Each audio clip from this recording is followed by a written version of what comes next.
David Eon and the lovely Miss Lady Pop Hunter here again, and today we have a guest, and that guest is Tony from EGS Comics. And thank you for joining us, guys. Whoever's watching right now, let us know if you can see and hear us clearly enough. And you know, we're gonna have a conversation here with Tony, and if you guys have some questions, we'll take some questions a little bit later on, give everybody a chance to get situated. That was Randy Savage. Yeah, telling me that we're going live. We mute my phone. Yeah. K Munin is there. Robert's there. Punisher X is joining us. And we'll give people a chance to come in. Yeah, get situated. And sit. But we're going to say hey to Tony. And Tony, of course, is a grading service, the young upstart, if you will, in the grading industry. And for the record, EGS stands for, what does EGS? Expert Grading Service. Expert grading service. And you are an expert grader? I am. You have. And how long have you been doing that? Well, I mean, EGS, we just started our 5th year. Okay. This January. And I've been grading, I mean, gosh, I mean, you know, ever since I took my first job in a comic shop when I was 12. Oh wow! You know, I learned the kind of ins and outs from my boss, and of course, you know, grading was one of them, but things were different back then. Grading was much different back then, so I dialed it in a lot tighter in the last decade or so, at the very least. Yeah, a lot of things have changed, and I took a course in the Overstreet guide to grading comics. Okay. So that's how I grade, and anybody can go out and buy one of those and study them, and you know, you're using this, yes, essentially as a guidepost for your typical grading. Yep, that's how we grade, right by that book. That's it. We don't, you know, we don't stray from it. We don't make things up, you know. And that's been a concern with people a lot of times with a lot of the grading services. It's like, what is your standard? And I know CGC just released a book conveniently. I don't know if you've had a chance to look at that yet. How closely does it compare with this? I mean, it kind of gives you a little, to me, it gives you a more like definition base, you know, but they still don't go into, okay, how do we come up with a 9.4? How many defects are allowed in a 9.4? How many defects are allowed at an 8.5? You know, I mean, in that book, there's a chart that shows you what the maximum amount of, you know, all the other guys, including CGC, and even in their book, they don't pull the curtain back all the way like that. You know, I mean, they give you a little taste. Yep. Yeah. There it is, right there. Yep. And I was wondering about that. So it feels like it's incomplete. Yep. So you never quite know, and that's because I'll tell you, and we'll get into that. We'll dig into this a little bit here shortly. The two biggest complaints that I see about the two biggest kids on the block, if you will, are one, how are you actually doing this? And because you don't always get graders notes, or if you do, I mean, you could get something back and it's like a 5.5, and all of a sudden, light creases to cover, light crease on back cover. Where? What? I mean, you be a little bit more specific while I'm sitting here with a magnifying glass looking at my slab trying to figure it out, or delays and wait times, which has gotten to be a huge problem within the industry, I think. Yep. Yeah. No, I think you're absolutely right. Those are two big ones for sure. And that's why, you know, we do things a little different, you know, and that's why we're here. You know, I mean, we believe that you should know, hey, if your book's a 9.8, why is it a 9.8? If it's a 9.9, why is it a 9.9? I mean, what's holding it back from being a 10? I mean, I think you should know anything under a 10, you should know why your book didn't achieve that. You know, and how do you pass that on? How do you pass that on to the consumer? Well, we have a certificate of authenticity that comes with every book, and on that certificate, it states the name of the book, the date it was graded, the grade, and then there's a notes section on the certificate that has the grader's notes on it. So you get that with every single book. Now, So that's how we do it. Do you have a database that holds all of the books, your number, and so you do system telling people you got so many 9/8 in this book, blah blah blah blah blah. We have a database. We don't have a census, but we do have the database that's storing all of this information. You know, when we get to the point to where, okay, we feel we have enough books to populate one, and of course, financing and everything that goes into doing that, you know, then we're gonna launch it. You know, I'd probably say we're still, you know, probably a couple years away from doing that, because you got to figure, you know, I think I've graded right now around like 4,000 books.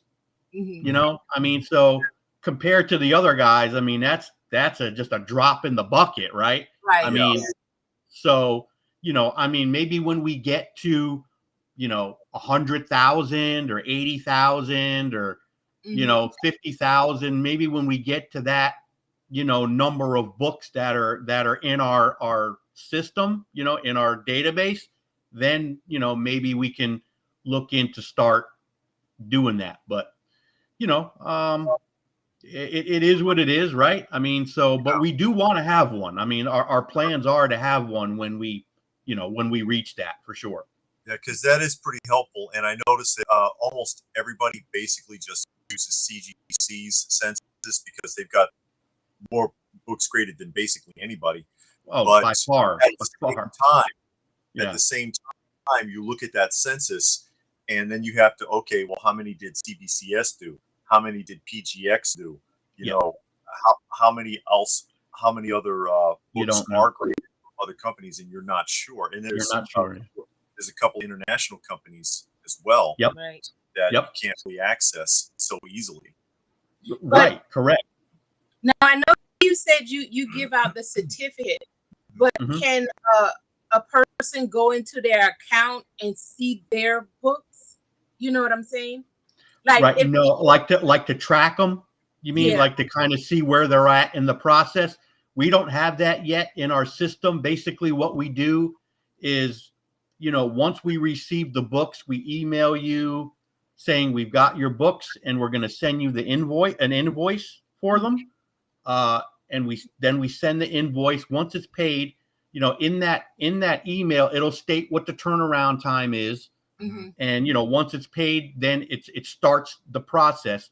And then when it's finished, we email you the tracking information and all of that when it's done. But in between, we don't, you know, I mean, we don't have anything where you could be like, you know, oh, I wonder if it's been graded, or if I wonder if it's in you know, slabbing or anything like that. We haven't gotten that far yet. But we always tell people you're welcome to call us if you want to update, or email us if you want an update, and, you know, we'll let you know where it is, you know, in the process, if you're, you know, if you're curious or whatever. So, you know, that's one of the things we do, is we pride ourselves in customer service, because we believe that is the number one priority. So, you know, we answer our phone, we answer our emails, we answer our DMs. We're you know, we make it a point to get back to people. Yeah. You know, because I think that's a big thing that's lacking with the other companies too, is you just don't feel that connect. There's that big disconnect between you and the company, you know, and it shouldn't be like that. And that can get scary when you sent an order in, and some of these orders, especially you're going back, like most of them have a cutoff at 1975. So pre-1975 books, you send an order in, it's worth thousands, and you don't know where it is.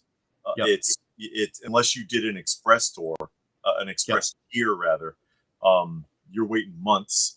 I know that CGC, they claimed, from what I understand, they're caught up on 75 and up, but on the anything post 1975 or pre 1975, I should say, it's still like 8 months.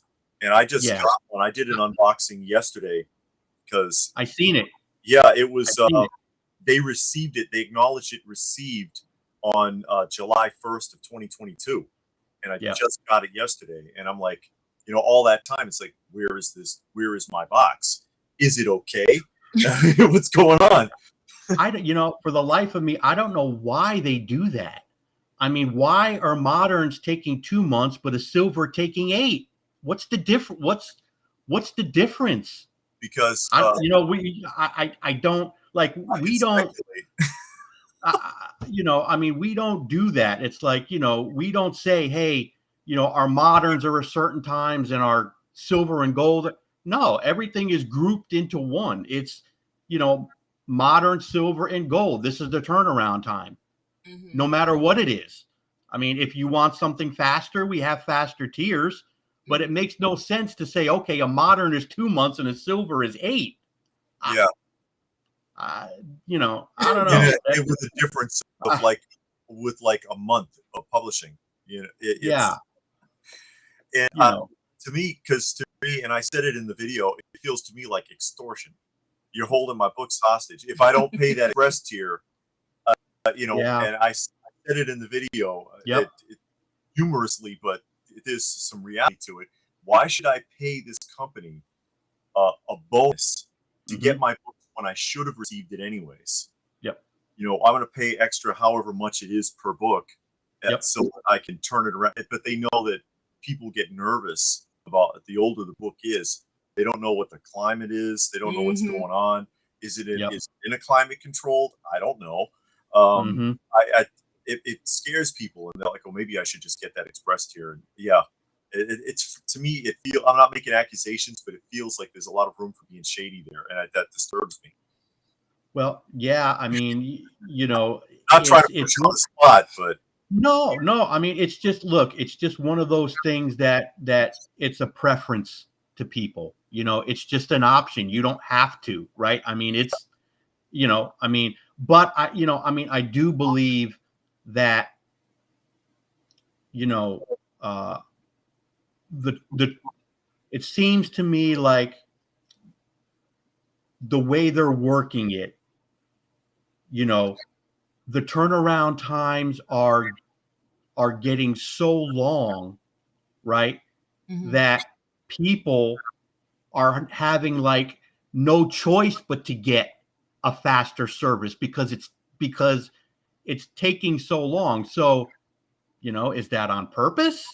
You know, I mean, you know, or what? You know, I don't know. Who knows? But it just seems like, you know, the way these turnaround times are now, you know, people are like, I don't want to wait 8 months to a year. You know, I mean, so I gotta pay more. You know, where, you know, I mean, it shouldn't be 8 months to a year for a standard submission. So, you know, I kind of get it, you know, and I kind of get the preference of, you know, people just are impatient and they want their book, you know. It's like, you know, going out to a restaurant and you're on a half-hour wait and you tip the hostess $20-$30 and 5 minutes later you got a table, right? I mean, you know, so you know, it's just preference. You know, some people are fine with waiting a half hour to an hour for a table, right? Some people aren't. So and then, of course, that's going to tier with pressing and cleaning services. Do you provide pressing and cleaning services? Yes. Yep. Our pressing and cleaning, though, is just really a basic press and clean. Okay. And because I know you do your pressing and cleaning. Ours, as we state on the website, we make sure to know, look, we're not gonna put as much into it as maybe like a third party would do if you hired somebody to do it. We just do a standard heat press. That's it. We don't do any, ironing or, anything like that. Humidity. We just, it's a standard heat press. And then the cleaning is a standard dry clean where we don't use chemicals. We don't use anything. It's basically just, dry erase clean. And that's the extent of our pressing and cleaning. So that's why I say, it's more of a basic press and clean, because I'm sure if you go, like I said, you go to somebody else and you're paying them to do the service, they're probably going to put, a lot more time and effort into it, but I think, as even with standard pressing and cleaning, you can get some good results. Yeah. So, but we make it known, like we can't spend a huge amount of time on each book to press and clean. We don't have time to soak it in humidity and iron and do all that. It's just, we heat press it, we leave it for 24 hours. The next day they come out. Okay. That goes to a question that someone had. What's your view on guys like David who press and do all these things to try to get a higher number, a higher grade? Yeah, I'm all for it. It's it's your book. So, I'm not gonna judge anybody on how they want their book to present or come out or try to get a higher grade. That's totally up to you. We don't have any say in the matter. If you want us to do our stuff, we'll do it. If not, and you want to do it yourself, then by all means, do it yourself. And really, to tell you the truth, if you take someone, like yourself, I think you get that, you get more of a satisfaction, right? You do it and maybe you get a grade bump. Like, I think on your last video, you had gotten quite a few grade bumps. Yeah. Right. From your pressing. I think that makes you feel even better than even if we did it and you got a grade bump, you'll be happy. But I think if you do it yourself, you just have that more sense of, hey, I did it. You know what I mean? Right. So, yeah. So what caused you to start EGC? EGS. Sorry, EGS. You have the other three out there. What made you say, I'm going to start a grading company? Yeah, I don't know. I wonder that myself sometimes now. It's but I felt there was a need for, and I felt that there was room for another company to come in and do things a little differently. We look at it as we're doing things better, but I don't want to come off as cocky or conceited. So I just think that we're a little different and go about things differently than the other companies, and that's why I got into it, because I was just fed up, and I said to myself, there's got to be a better way to do this. So many people are just angry and upset and are not getting treated good, and these companies are making boatloads of money hands over fist, but yet it just really seems like they don't care. It's like they dictate their way to you. You like it, fine. If not, hit the door and go somewhere else. Like they don't, they don't, it's no skin off their hide, right? That's just the kind of things and feeling you get from these, from these other companies. And I said to myself, from me being a collector myself, this isn't the way to treat people. people are spending their hard-earned money sending you their prized possessions, and you can really give two craps less about it. You're just going to do your thing, and if you mess up, we might give you a credit, maybe, if you're lucky, if we ruin your book. But it was just the fact that I got tired of dealing with it, and I said something needs to be done. Somebody else needs to enter this market and maybe make a difference and start doing things the right way. And hopefully, if we ever can get big enough, maybe they'll start to take notice and say, oh, look how they're doing it. Look, and maybe they'll change and get better, and then everybody wins, right? So that was really the basis of me starting it. But again, look, after I had thought that obviously there was a lot of research and things that went into it, because I wasn't just gonna, okay, I'm jumping in, right? You can't do that. So I talked to a lot of people in the community, and just did a whole bunch of research, and then when I said, okay, I think people are ready for something else, I went for it, and it's been 5 years. I don't have corporate money, I don't have investors, I don't have backers. It's all my own money, and I started from dirt, and each year we're growing. Every year we have just been growing, leaps and bounds. So I can't, I'm just, I'm humbled by it, because we haven't even really been to any conventions yet. It's just been about that. I was wondering about that. If you were able to get to any shows, even just local. No, not yet. Not yet. I've done a couple local ones, but I haven't been to any big ones yet. But hopefully by the end of this year, we're going to get to go to a couple, and then next year go to even more, bigger ones. But I don't want to say for sure yet, because we just I don't know if you know or not, but we just started producing our very own cases, like the rest. Yeah, we saw your video, because you did the whole changing of the cases, and now you're on this new case. Yes. So that was a very big endeavor. Financially, to do that was, a lot. So until I can get to a point, obviously, to where, I'm paying, obviously I took loans and stuff to be able to do, to do it.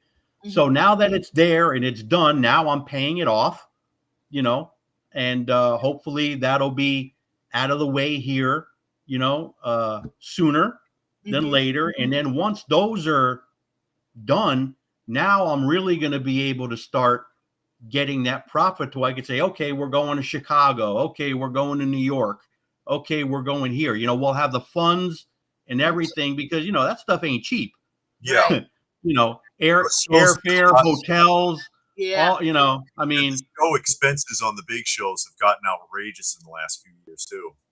Yeah. Even the one here in Florida at MegaCon, I think it's like $1,200 or $1,300 just for the table. Wow. So now you got to have. Go ahead. Sorry. No, I'm just saying, you got to have that spendable, money to go do it. You know what I mean? So, but we're getting there for sure. So I'm excited. Now, do your cases provide UV protection? I know a lot of them don't. I don't think any of the others do they? Do they? I don't know. I'm not sure. Yeah, because that's a big know. I know a lot of comic and toy collectors is the UV protection. Yeah. Yep. Yeah. Yep. And also, we made sure that was in there. when we designed it. Okay. You know, so you know, there were. Let me tell you, it's been a learning experience that I never, when I first opened, I never thought that producing a plastic case like that would just be so involved and complicated, and the things that go into it, I would have never thought in a million years, until you get into it, until you start, you know, seeing what's involved in doing these things. Mm-hmm. I tell you, it's crazy how these things are just made and designed. I mean, there's a whole process you have to go through, and you know, I mean, it's not cheap. It's a, you know, I mean, it was a good investment to start. You know, you have molding and tooling and all of this other stuff that you have to get. I mean, it's so crazy. I would have never thought it would have been this expensive or this complicated just for a case to put a comic book in, right? But yeah, it certainly is. So, you know, we're, you know, at least now we have it. It's done. It's over with. You know, I mean, the transition going from the old to the new has been, I thought it'd be a little more easier, but that's kind of gone a little, you know, it was a little more, I don't know, more into it than I expected. And then we get hit by 2 hurricanes here and lose power. And, you know, I mean, so that kind of threw us for a loop. So you deal with, you know, you got to deal with all these things in this business. But, you know, you just keep on going and doing the best you can. You know, that's all you can do. Yeah. Yeah. What kind of turnaround are you looking at right now? Right now, our standard, and this is for modern silver and gold, so there's no difference, right? I think we're at 3 months, like 3 to 4 months. That's where we're at on them right now. But we'll get it back down. You know, I want to get it back down to definitely under 3. You know, because I don't like having turnaround times past, you know, 3 months. You know, but unfortunately, the situation we got handed, you know, we're trying to catch up and get, you know, and get things under that 3-month mark, which we're getting there. Pressing books, I think we're at like 5 months. We're at about 5 months to maybe 6. But you know, these other cats are at like a year. I mean, yeah, I know. I think especially pre-1975, EGCS is over 400 days now, right? And that's just for the regular service. Wow. And I gotta wonder, it's like you'd think that they would take a break. Because we know somebody who lives in Washington State, and he was at a show where CBCS was, and just talking to the guy, and they had taken a contract from one of the dealers there for over 10,000 books. And I'm like, you're over a year out. People are waiting 14, 16 months, and you took a 10,000 book contract from one guy. I don't know. I think it's like slow it down a little bit. I'd like to see a week go by where I don't get like 5 emails for a private signing from CGC. How about you put that on the shelf for a couple of months and catch up? Well, you know, or how about saying, okay, we're going to take this order. So guess what, Mr. President, you know, we better hire a few more people. Yeah. You know, you know, if we're taking these orders, we better hire some more people to get these out. I mean, so it's like one or the other. What do you know? I mean, but like you said, you know, why, if you're taking that in and you're still not, you know, fixing your turnaround, then you know, there's only 2 things you could do: not take it or hire more people to work. Yeah. Yeah, and I just don't understand. I just don't understand that, or where the gap is with that. I don't. It boggles my mind why companies that make that much money, these companies make millions upon millions and millions of dollars in just pure profit. After everything is said and done and their people are paid, they're making tens of millions of dollars in profit.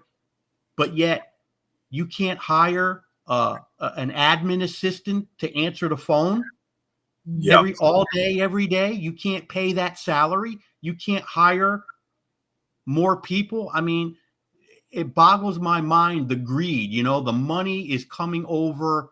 The money matters more than the customer to them. It's obvious. I'll chime in on that really quick, as I talked to a couple of people that have used your service, and that if they had a question, it's not that hard to actually get a hold of somebody. And myself also, when I first reached out, I think you responded within like 10 minutes.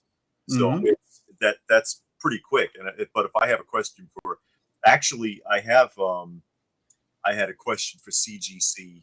I think it was sometime last year, where there was a mistake. I went and looked and said, okay, where are my books? And you look and you see, scheduled for grading, and you look at your thing, and the stuff that was on my block, there was a couple of errors. And I was like, no, wait a minute, that's not even on the sheet that they gave me. And I contacted them like 4 or 5 times, never heard back, never. It got corrected when it actually got graded. Whoever looked at it caught it, fortunately, and so there wasn't a problem in the end. But you could have sent me an email and said, okay, well, look, something. Yeah, just something. Unbelievable. They never answered. No. So what makes you stand out above the other companies? Why would somebody say, "Ooh, I want to go to EGS"? Well, I would say it's the total experience, right? I mean, look, we believe that the customer's always right. Like you come first before anything. That is our motto, right? I mean, so you're going to have that interaction with us if need be, right? If you have questions, whatever, we're going to get back to you. We're going to answer all your questions. Then after that, you get into the grading aspect of it. Well, we're the only company that tells you how we're grading. You just had the book in your hand. That's how I grade. That's how EGS grades. Buy that book. How these other guys are doing it, again, they're not going to tell you. They might let you in a little bit, but they're not going to, they're not going to open that curtain all the way at all, right?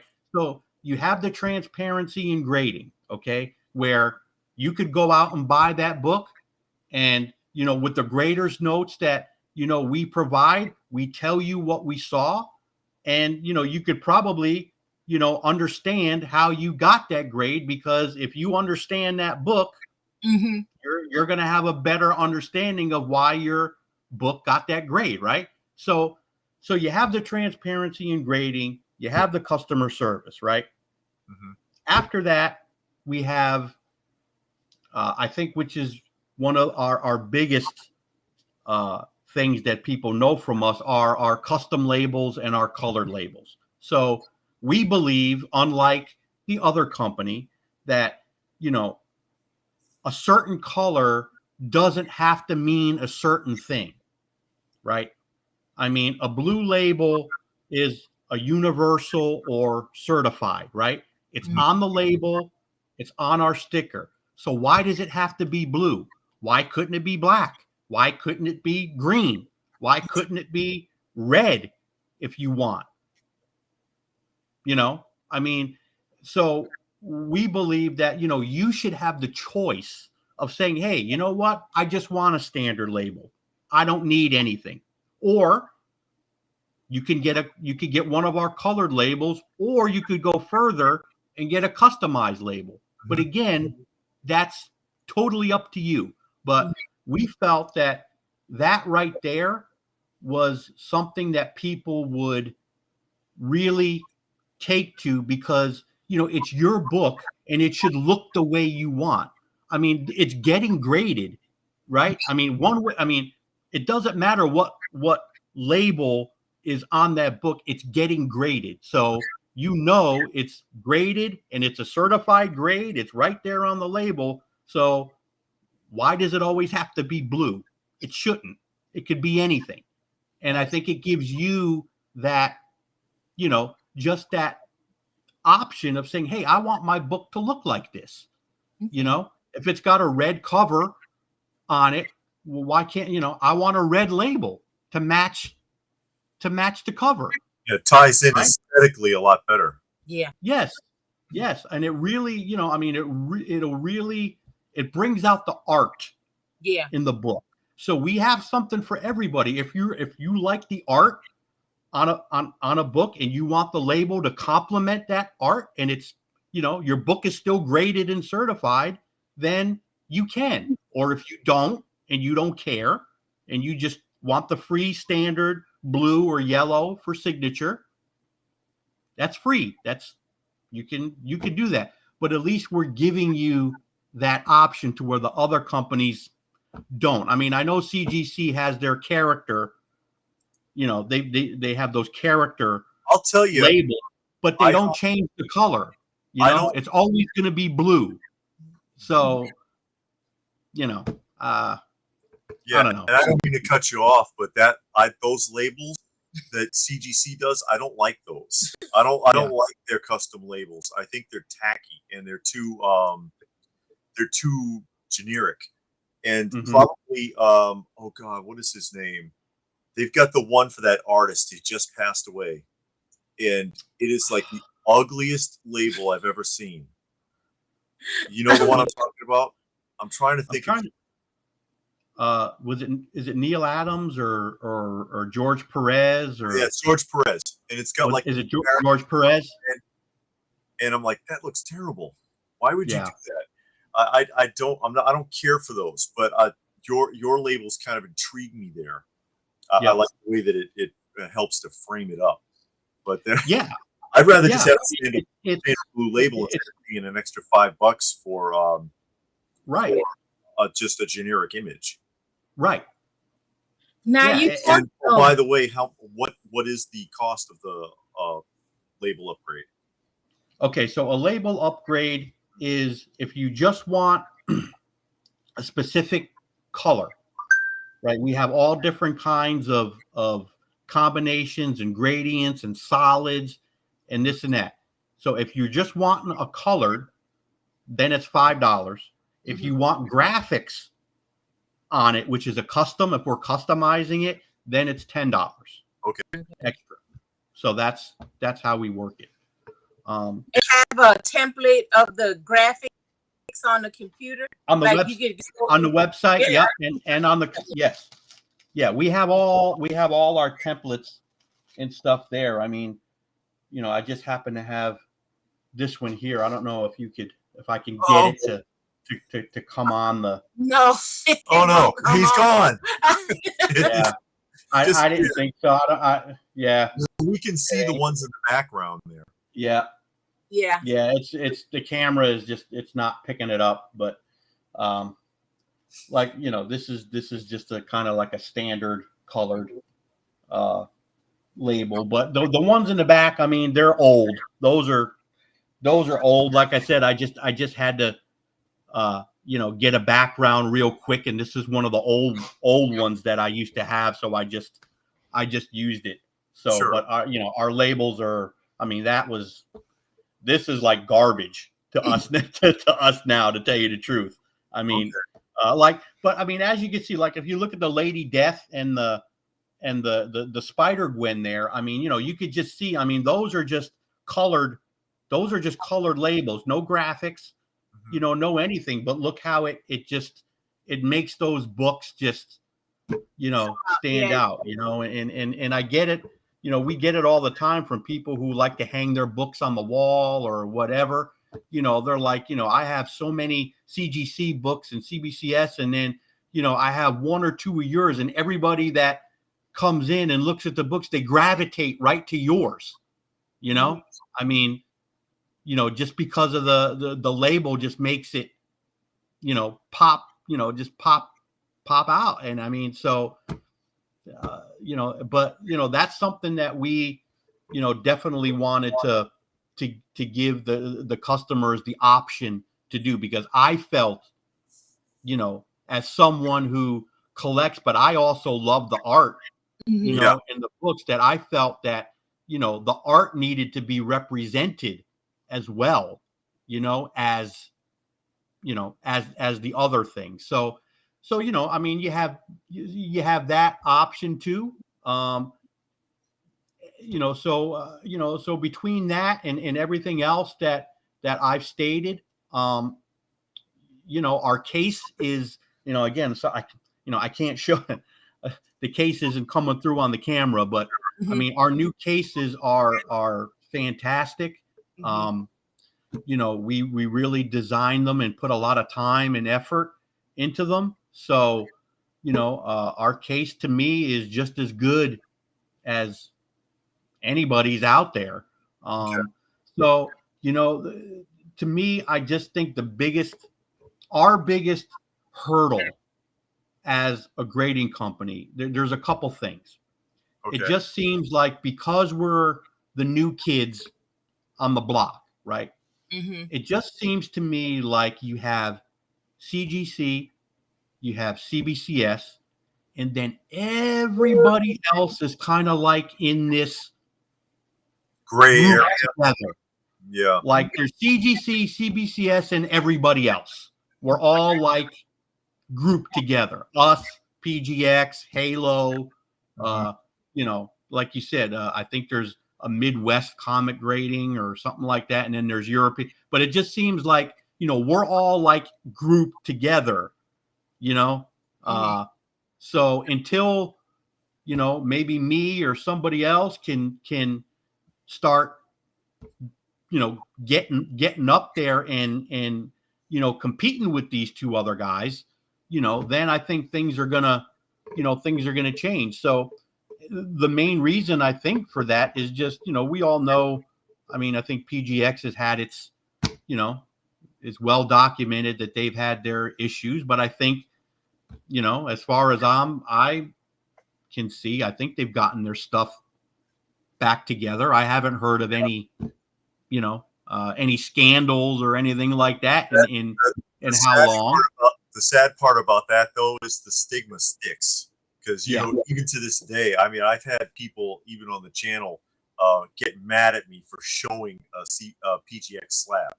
And it's like, what do you care? What do you care where I got the slab from? But, right. But and I haven't seen recent years looking at a slab haven't said, oh, that grade's way off. You know what I mean? Right. I haven't had that issue. But people, they get a long memory if it's something negative. Yeah. And then, of course, you know, the elephant in the room is the value that people are putting on those other books opposed to ours. That's the main thing. Because if all our books were worth the same on the secondary market, I'm telling you that the big two, they'd probably lose 50% of their business if everybody's books were worth the same. On the secondary market. But it's not. I mean, we have no control over that. You know, we could just do the best we can. But, you know, that I think is the biggest thing. Well, I like to use EGS, but, you know, my CGC book is worth 15% more or 20% more. So, you know, we'll put up with the substandard, you know, way they do business just for that reason. That's why we put up with them. I think, you know what I mean? So I think if that can change, if that can start, you know, I mean, if we could start closing the gap, and, you know, even if CBCS starts closing the gap maybe a little bit more, and, you know, maybe things will start to, you know, shift and change a little bit more. So, you know, it's an uphill battle, but, you know, unfortunately, we can't do anything about that. You know, I mean, it's up to, you know, it's up to the public and the people to sell their books for a certain amount, you know? So unfortunately, we can just keep doing our best, and hopefully people will demand more for one of our books, because I can tell you this: if my book, you hold one of my books up with a colored label or a custom label, and hold it up to a CGC book, okay, and take the value out of it, take it out of it, and say, which one would you want? Looking at the book, which one would you prefer? I can guarantee you way more people will want my book because it looks better. It looks better. They would put, I want that one. That one looks fire. And it's worth just as much as a CGC, right? Yeah. Yeah. See? Slab security. Now I know you got rid of the ones that had the hinge. Correct. How secure are these now? They're probably the most secure in the business. I mean, we added 2 extra contact points on the slab for security. So if you look on a CGC or CBCS or PGX, you'll see in every corner, top left, top right, bottom left, bottom right, there are these little connecting points where the top snaps in to those connecting points. Well, we have 6, not 4. We have ones in the middle that do the same thing. So we have top, bottom, and middle that are securing and clicking in, to that, and then they're sealed too. So they're sealed in the inner well, and then they're sealed. There's a seal that goes around the book as well. So I mean, I would say ours is probably the most secure out of anybody right now, to tell you the truth. That's because that's what I wanted, because I went from being okay, my case is the least secure. Now I want to be the most secure, because I had to put up with 4 years of people bad mouthing my case because of what I was using, right? And the security. So, it was like a love-hate relationship with that case. Like half the people liked it, the other half didn't. So, but security was my number one. And it's secure inside of like a Mylar before it's sealed? Yeah, it gets put into an inner liner. The book gets sealed into an inner liner first. Then it goes into the case. The case gets sealed and snips into those connecting points. So, when you try to get into it, it's going to just, break and crack. But, I mean, people are still going to do it. Let's be honest, right? I mean, you want to get into it, you're going to get into it, right? Yeah. So I don't care how secure you make it, people are still going to be able to get into it. We just try to make it a little bit harder, but, we understand people are going to crack them. So you just need to be able to see if it's been tampered with, if you're, buying it for that purpose. Yeah. But, in my case, if I'm rescuing a book, that's a different story. Right. Let me throw a couple of ideas out here to you here. Now, like some of the services, you'll authenticate autographs. Yes, we do that as well. Yes. So, and are there discount tiers? You don't have a membership. No. But do you have a membership? And I made it so everything is simple and easy. Okay. If you want a signature verified, it's a flat $10 per signature. Okay. Whether you have 1, 3, if you have 3, it's $30, 2 $20, 1 $10. Okay. Right. Flat fee. There is no, your book is worth $5,000. You have to pay more because your book is worth so much. There's none of that. Whether you have a Daredevil one or a book that just came off the shelf, it's the same price to grade. There is no extra money. I should say money grab. I never understood that. But it's just pure money. It's just another way for them to make profit, because you're not grading that book any different, or you shouldn't be grading those books any different. So why are you charging because of worth? I mean, you should have insurance, right? I mean, your company should have insurance, and you should have insurance through the mail, right? Yeah. I mean, so why are you charging people just because their book's worth more? That never, I mean, you know, so we don't do that. It's $20 for a modern, 25 for silver and gold, no matter how valuable it is or least valuable it is. Okay. And then we have different tiers, and the only difference in the tiers is the turnaround time and price. That's it. So it's pretty easy. You know, we try to keep it just really easy for people. You know, you know. Is there a sliding scale for, like, if somebody sent 10 books, 20 books, something like that? Is there a percentage off? We do. What we do is we give a 5% discount on any submission of 10 books or more. That's how we work it. You get 5% off if you submit 10 or more. That's the discount. Yep. Okay. Yep. Or like something like this. So that would be, if you can see it clearly, the whole creative team signed this one. So that would be like 6. What did you say? 10 per verification. 10 per signature. Yes, flat.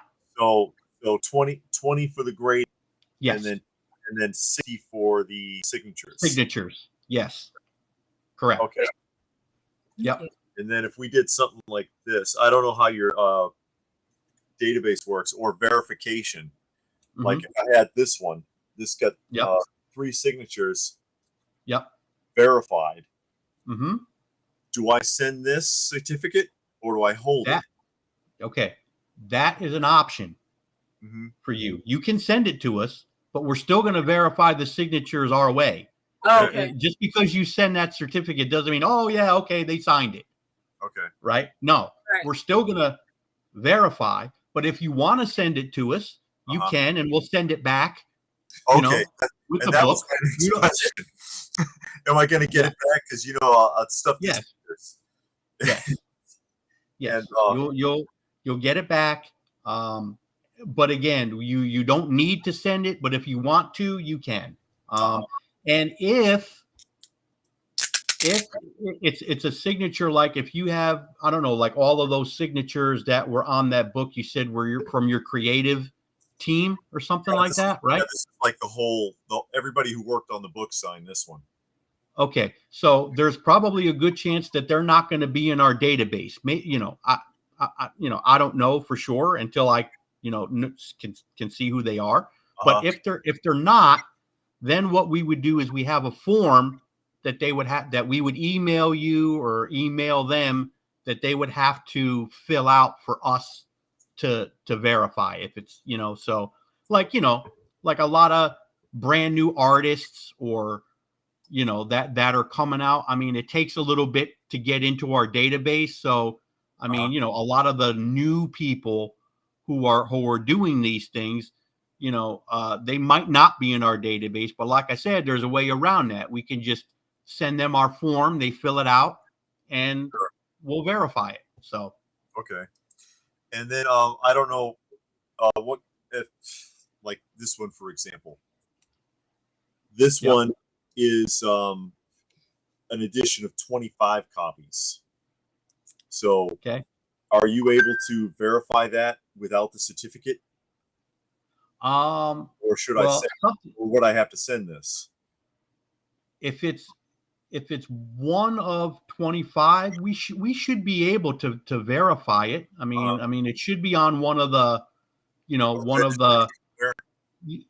should be in the database, or one of the price guides. They'll probably have it, and say it's one of 50 or one of 25, or we can look it up. But I mean, I always tell people, look, if you're that, if you want to send us the certificate because you want to make sure it's on there, then by all means send it, and you'll be guaranteed it's on there. Or make a note. We have a notes line on the submission form. Just say, hey, that title one, there's 25 copies made.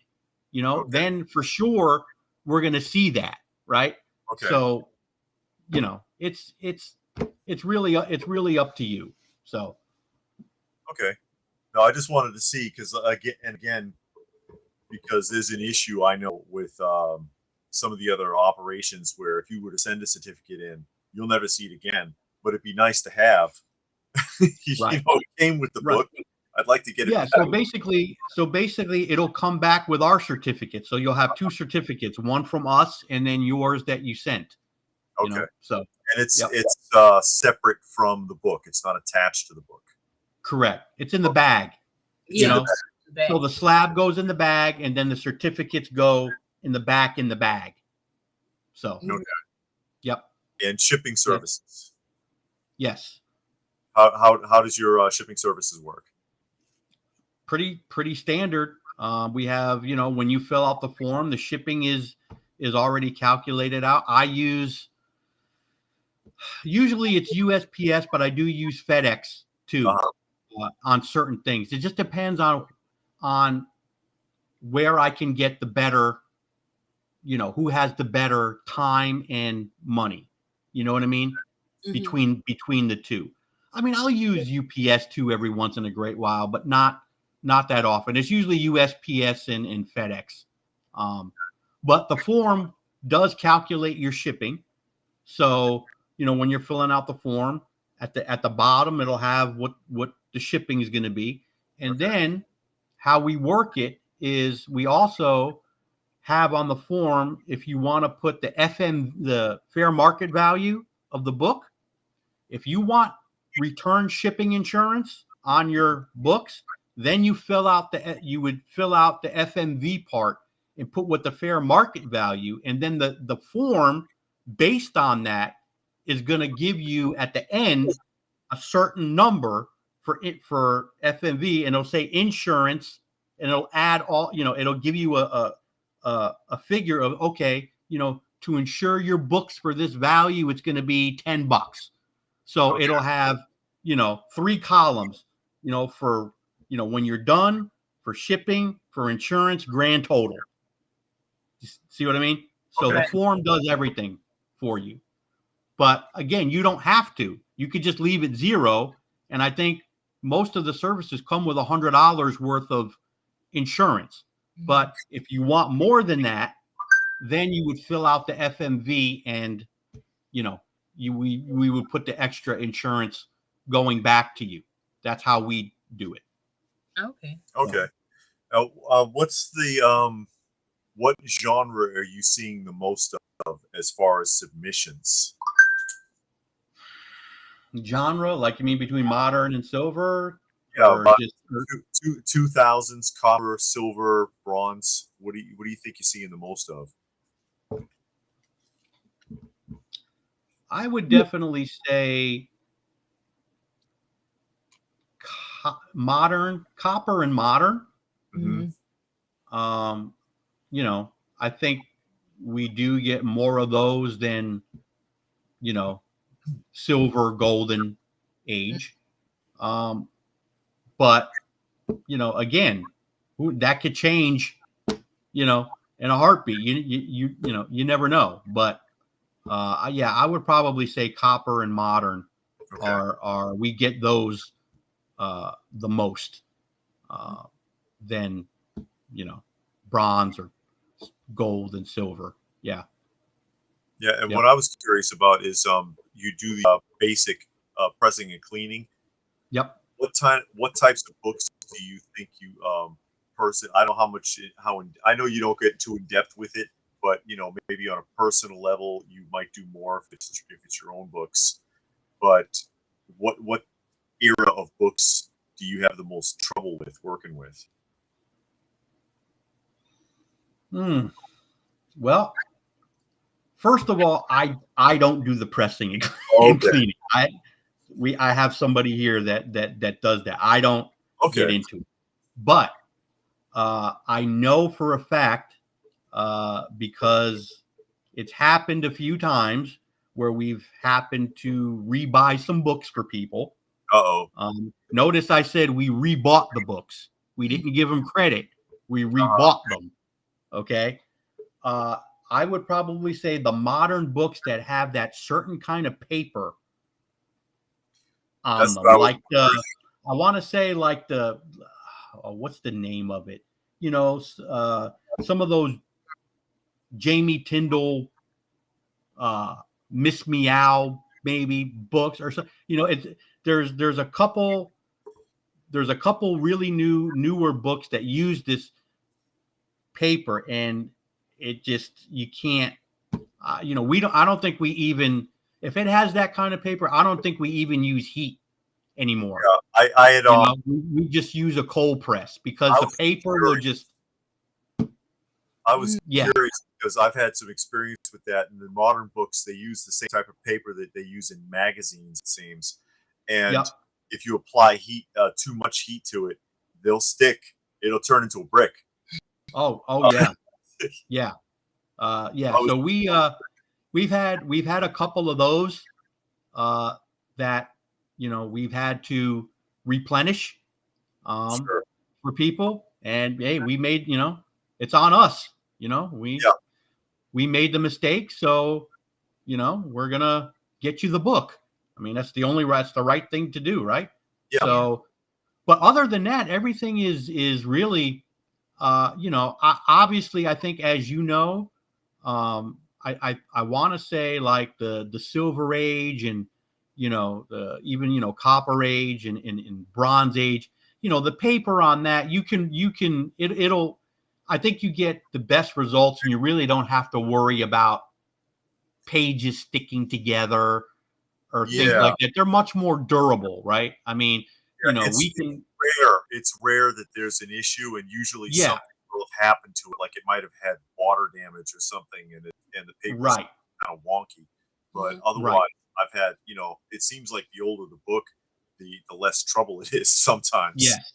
Yes. Yep. Now, you said that you collect comics. What kind of comics do you collect? What kind? Yeah, or what do you collect? Pretty much Marvel, DC, Image. That's really it. You know, I started, you know, like I said, I started collecting when I was 10, 11. You know, when I got into it, and then actually my dad had a restaurant in Connecticut, where I'm from, and, you know, I'd work at the comic shop, you know, and then, you know, I'd work there, you know, sometimes, you know, being a restaurant kid, right? So one of the waiters was into comics, and this guy, he's the one that kind of got me into the collecting part of it.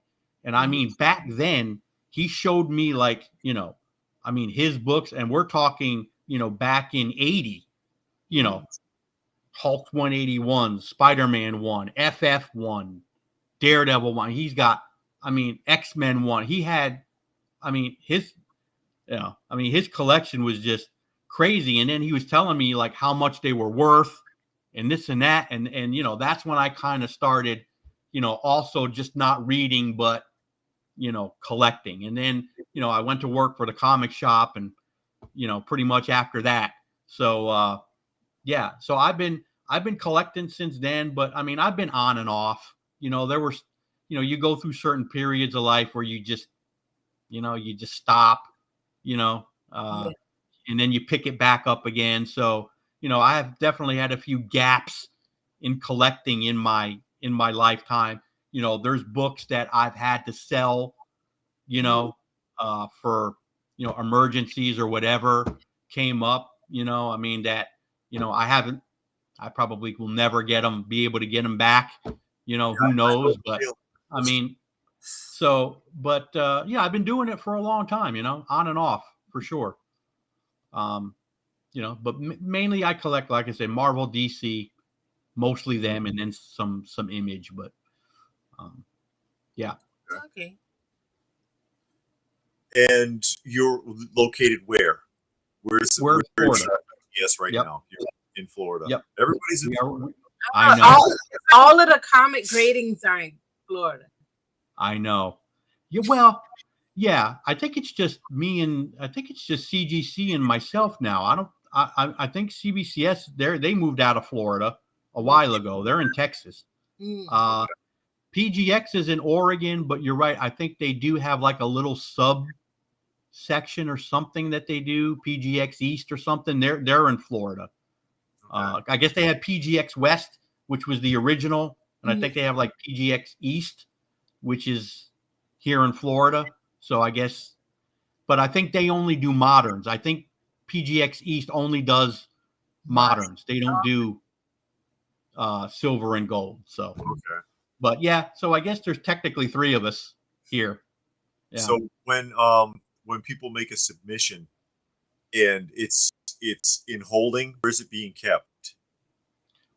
Yes. So we have a room that's, I keep it at, I think 73, 74 degrees climate control. So, all the books are in, comic boxes, plastic, filed correctly in a climate control room. I have it alarmed. So, we're, your books are safe here. Okay.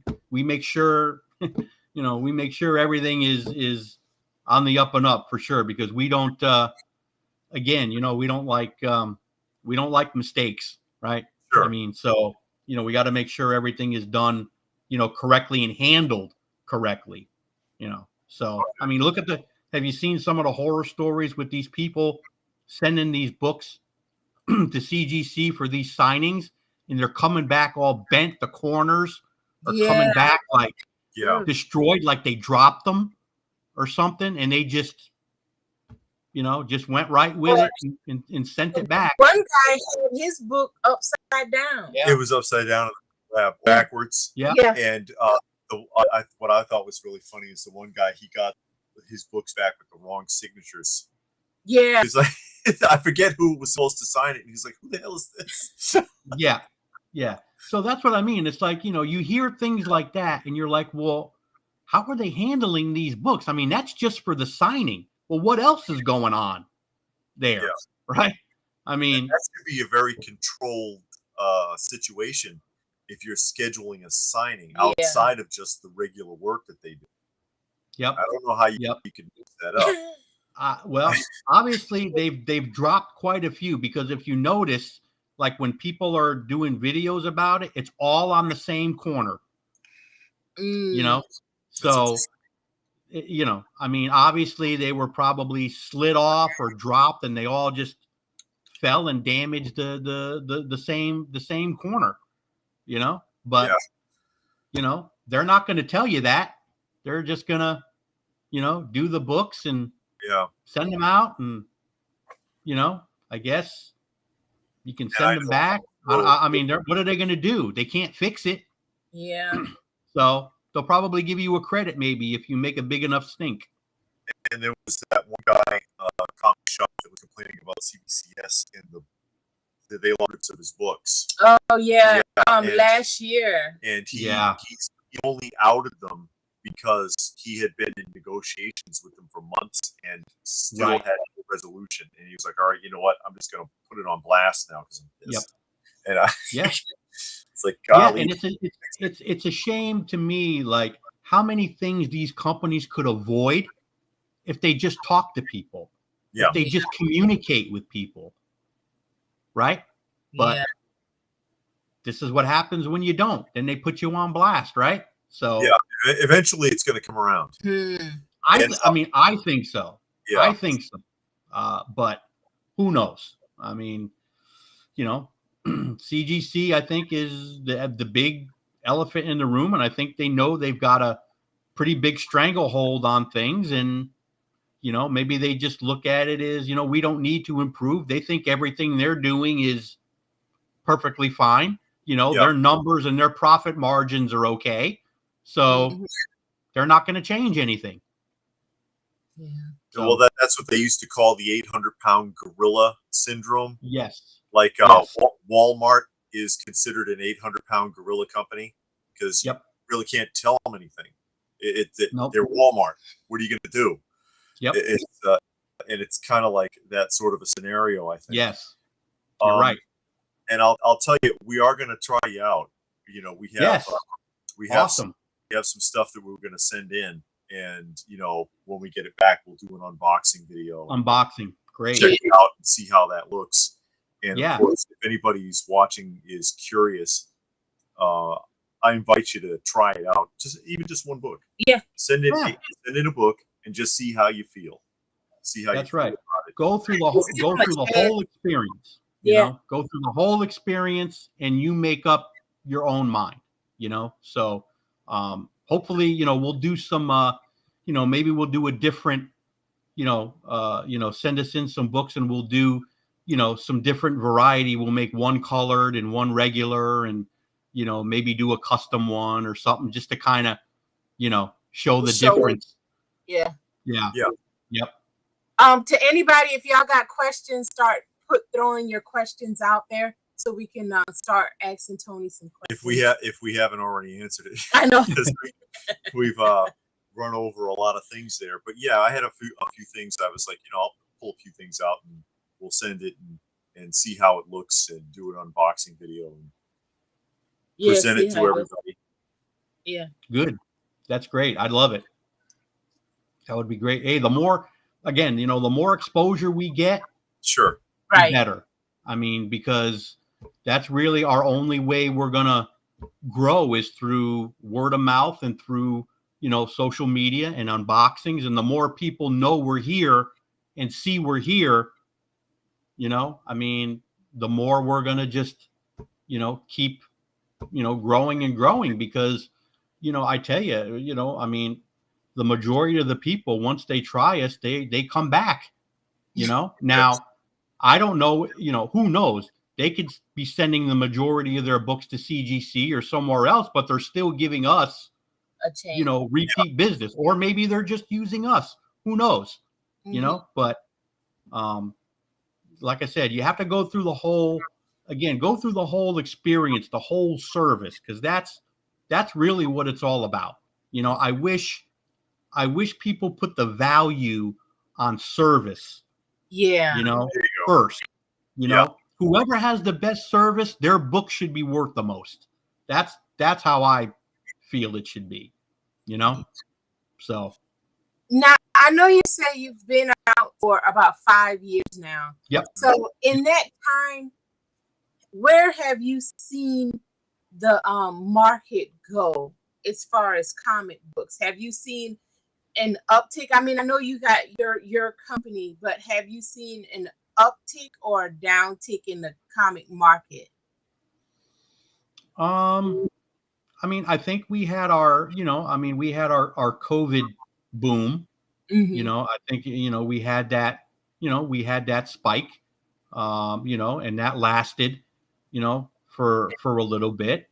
Now, obviously, you know, I see, you know, I mean, I don't know if you want to say it's correcting or what, but I mean, you know, definitely, you know, values and stuff like that have come down. I mean, not on all books, but, you know, on, you know, a majority of some books that were just, you know, hot for a quick minute, you know, whether it being because of a movie or something else, you know, people going out and buying them and selling them while they're hot. And then, you know, there was a lot of that, you know, going around. But I mean, for the guys who collecting and keeping them, you know, I think, you know, there's ebbs and flows, you know. I mean, I think the blue chip keys are always going to be the blue chip keys. You know, there's certain books that are always going to at least stay the same or go up every year. It doesn't matter, right? And then you have everybody else, and that's, you know, that's where you see the, you know, the ups and downs. So yeah, I mean, I would probably say, I mean, we're kind of in a little, you know, I mean, we're obviously in a little downward, you know, tick to where we were, but I mean, even where we are now, you know, I mean, 5 years ago, you know, I mean, we're still up quite a bit. I mean, if you take it out through, you know, let's say 5 years or 6 years, I mean, you know, the values and stuff are still, you know, way more, even though the market's dipped a little bit. You know, now if you're going year by year, it's a different, you know, it's a little different story, right? But it's it's part of it.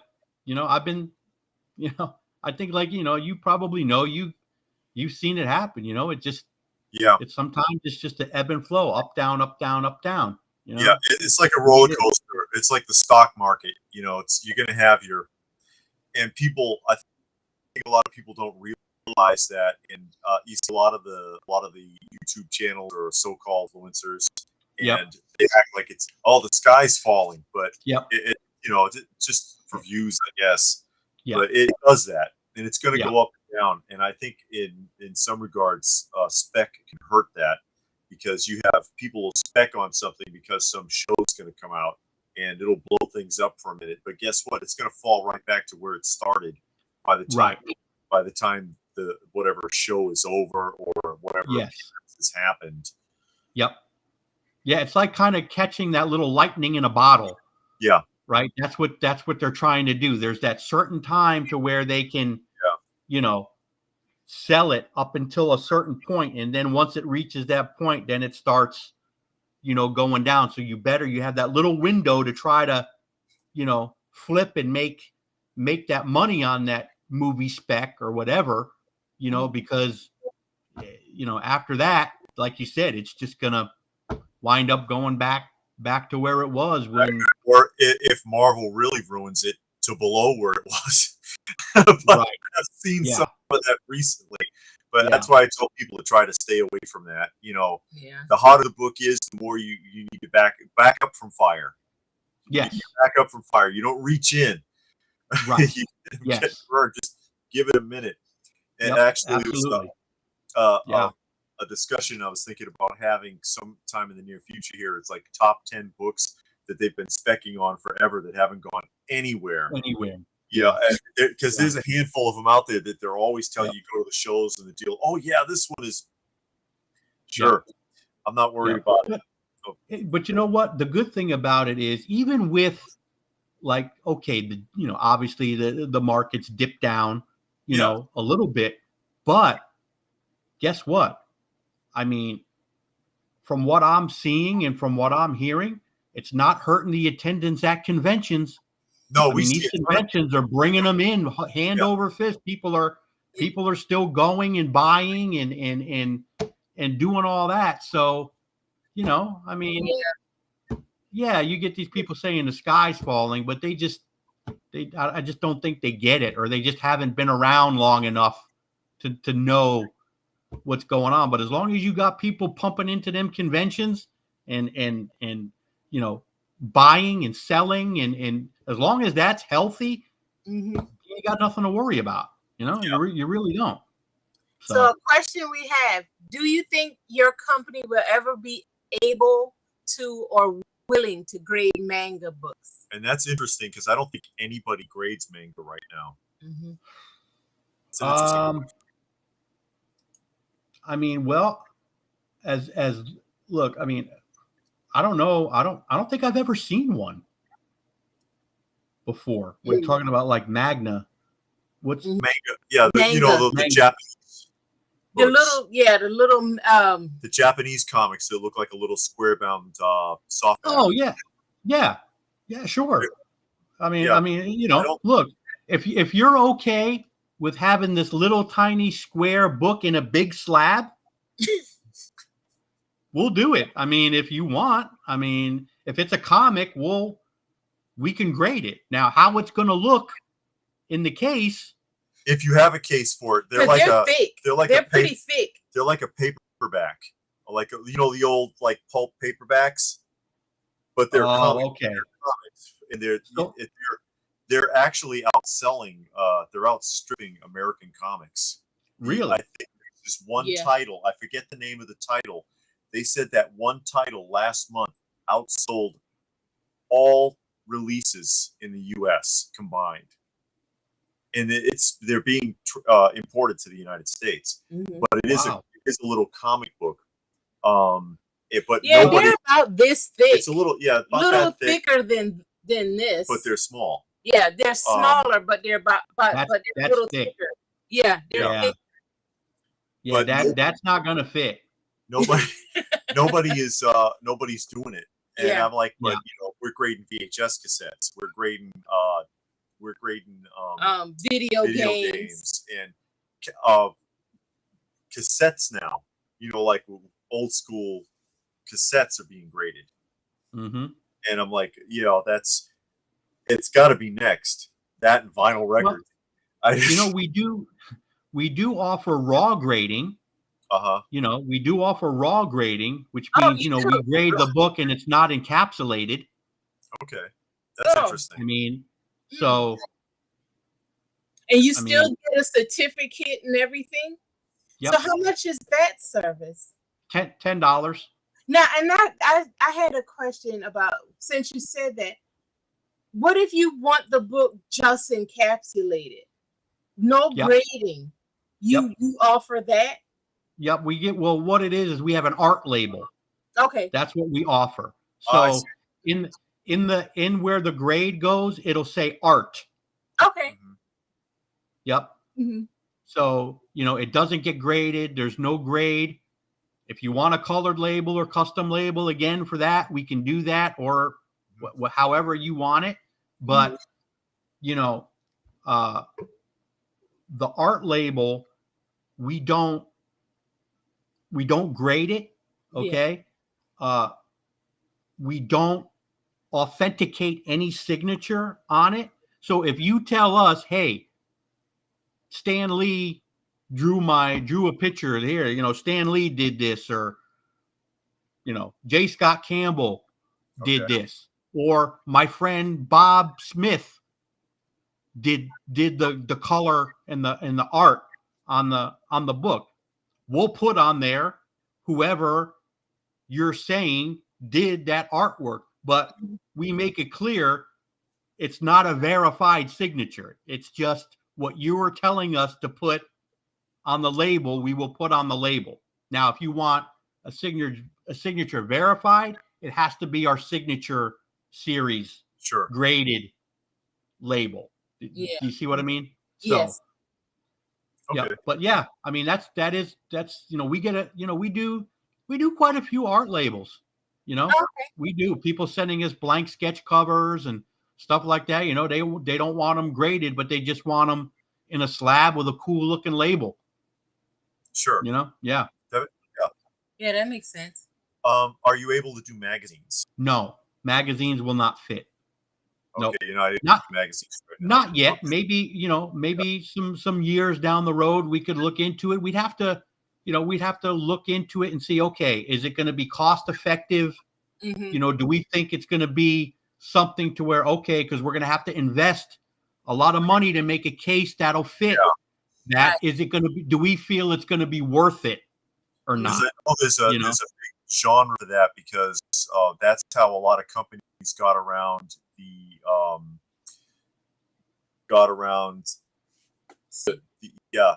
requirements. I forget. Authority. The Comic Book Authority. That's how a lot of them got around the Comic Authority stamp. It was by like Vampirella and stuff like that. Conan. The original Conan magazines. And so and they're tough to find in decent shape. Yeah, no, for sure. But again, we will, it just be something I'd have to look into when I feel okay. We can take as I grow. Yes. Right. Yep. Because right now we could fit all the way up to a golden age. Okay. Modern, silver, and golden age fits into our case, and I think the thickest we can go is, I think, like an 80-page giant, page giant, or maybe even 100-page giant, maybe. I don't know. But I would say between, 80 is a safe number that will fit, thickness-wise in the case. And we also can fit the Last Ronin. We do some Last Ronin books. But the only thing with them is because of, it fits in our case, but the label has to be shrunk, so instead of having a label this big, you have a label this big, but we can fit them, for people. So we can do, we do those as well, but that's about it. Do your best to try to make it work. Yep. Basically. Yep. Okay. Yep. Fair enough. All right. I think. Is there anything else? Is there anything that you would like to add going out here as we approach the hour and a half mark? I would just say, again, give us a try.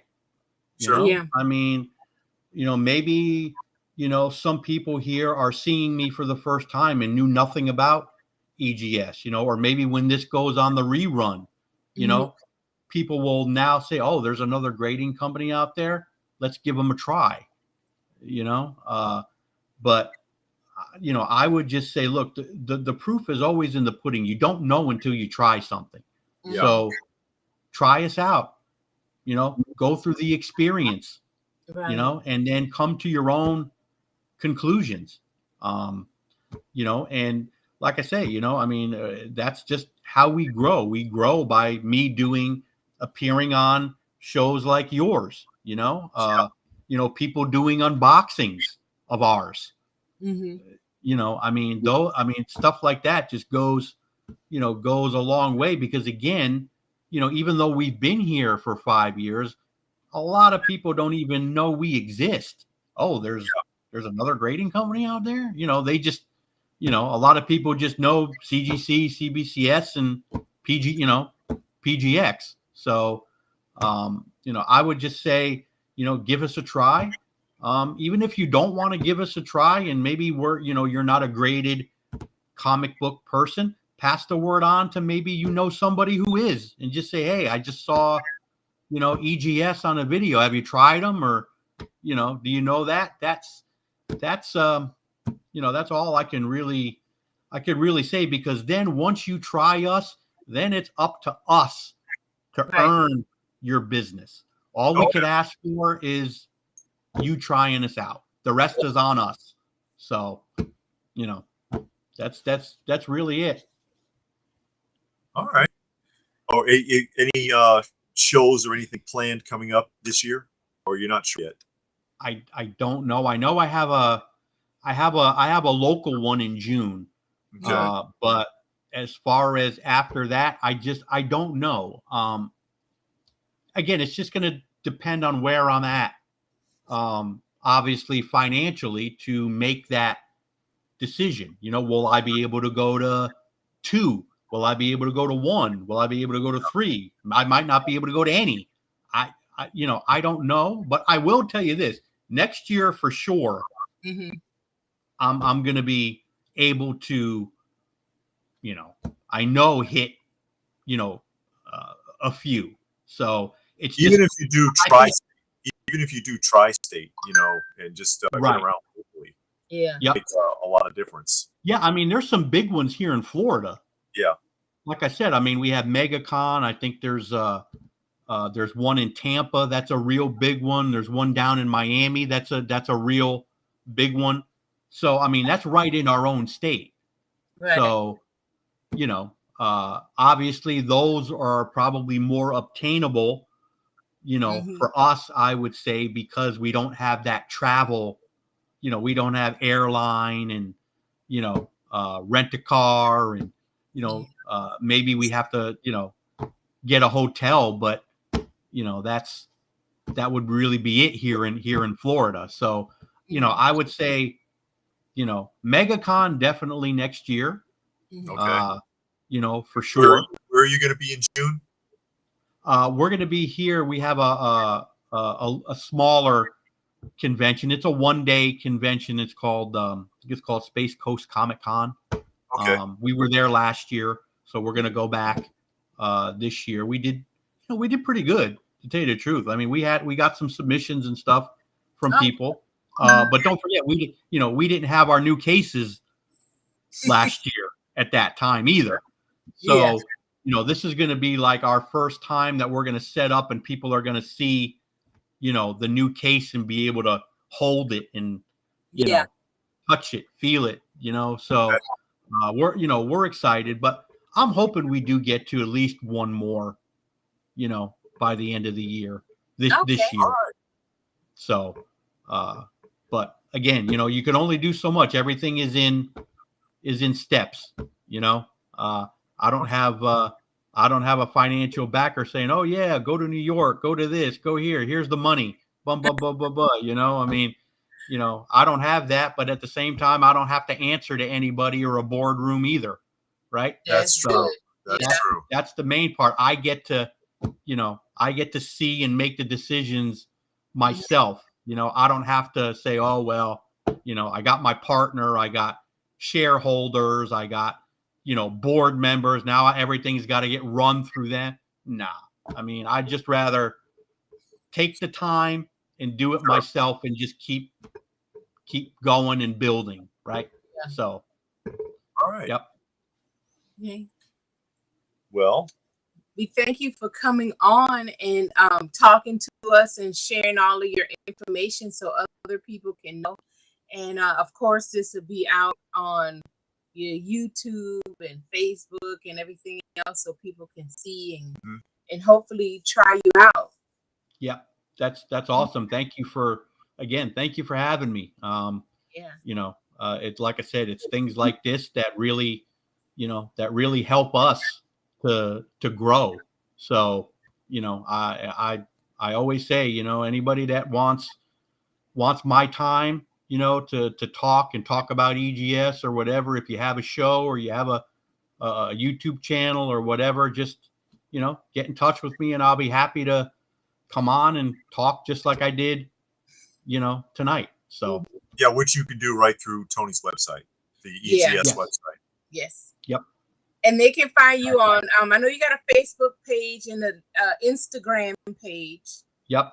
And YouTube. I think you have a YouTube, because I did see some videos you showed the I do. I have we have the YouTube channel. I need to get some more videos going on there. I've just been, I don't want to say slacking, but just so busy. Sure. It's not easy trying to, run the day to day and then, try to coordinate things with different guests to come on and different topics. And then, you got to do the video. So, it's not an easy thing to do, but I mean, I need to get going and at least get another couple shows on there or something. But, yeah, we do have the YouTube channel, Facebook, Twitter, and Instagram. Yeah, we're on Twitter. I think we are The Real EGS. Okay. On Twitter, and then just EGS Comics on Instagram and Facebook. So. Okay. Yep. And EGS on YouTube. EGS Comics. Yep. All right. Again, thanks for having me. I mean, I appreciate it. Had a great time, great chat. You guys had some great questions. So, now I can't wait to get some books and get them done and get them back to you so you could do a nice unboxing, a nice EGS unboxing. Yeah, so. We'll get it out. I think next month, because I got the last Be My Comics coming in March. Okay. Yeah, she's got pieces that she's waiting on. Yeah, because I want to sell them all at once. Yeah, I've got a stack of my own. I might send mine out before that, because you might end up with two actually here. But yeah, just to feel it out, see what it looks like, and share that. Yeah, share the experience from start to finish, so people can get it.